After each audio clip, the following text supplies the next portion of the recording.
કચ્છ પધારેલા રમતગમત, યુવક સેવા અને સાંસ્કૃતિક સ્વૈચ્છિક સમસ્યાઓનું સંકલન, ઉદ્યોગ, લઘુ સૂક્ષ્મ અને મધ્યમ ઉદ્યોગ, મીઠા ઉદ્યોગ, છાપકામ અને લેખન સામગ્રી, પ્રવાસન અને યાત્રાધામ વિકાસ, નાગરિક ઉડ્ડયન રાજ્ય કક્ષાના મંત્રી શ્રી જયરામભાઈ ગામિત ગુજરાતના સૌથી પ્રાચીન કચ્છ મ્યુઝિયમને નિહાળીને કચ્છી કલા અને લોક સંસ્કૃતિથી અભિભૂત થયા હતા.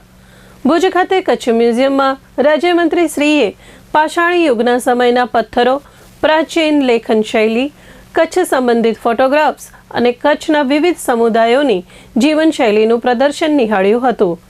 આ સાથે કચ્છના વન્યજીવનને દર્શાવતા સુરખાબ પાર્કની વિસ્તૃત માહિતી રાજ્યમંત્રી શ્રીએ લીધી હતી. તેઓએ મેઘવાળ, રબારી, જત, મુતવા સહિતના વિવિધ સમાજના પહેરવેશ અને કચ્છી લોકજીવનની ઝાંખી નિહાળી હતી.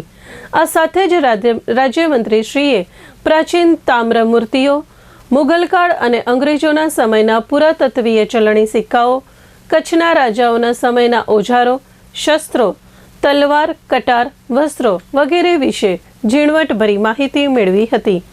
આ ઉપરાંત રાજ્યમંત્રી શ્રીએ કચ્છ મ્યુઝિયમમાં આરી ભરત, રબારી ભરત, બન્ની ભરત જેવા ભરતકામ તેમજ પ્રખ્યાત રોગન ચિત્રકલા, હસ્તકલા કારીગરીનું પ્રદર્શન નિહાળ્યું હતું. આ મુલાકાત દરમિયાન કચ્છ મ્યુઝિયમના ક્યુરેટર શ્રી બુલબુલ હિંગાલિયાજીએ સંપૂર્ણ વિગતોથી મંત્રીશ્રીને અવગત કર્યા હતા. આ સાથે જ આર્કિયોલોજિસ્ટ શ્રી આદિત્યસિંહ દ્વારા વિવિધ પથ્થરો, લિપિ વગેરે વિશે મંત્રીશ્રીને વિગતે માહિતી આપવામાં આવી હતી.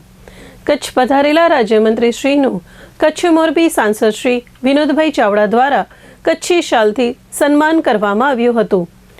આ વેળાએ યુવા સાંસ્કૃતિક અધિકારી શ્રી દેવાંશીબેન ગઢવી, જિલ્લા ઉદ્યોગ કેન્દ્ર મેનેજર શ્રી ભરત નકુમ, આર્કિયોલોજી વિભાગના અધિકારીશ્રીઓ તથા કચ્છ મ્યુઝિયમના કર્મચારીશ્રીઓ ઉપસ્થિત રહ્યા હતા.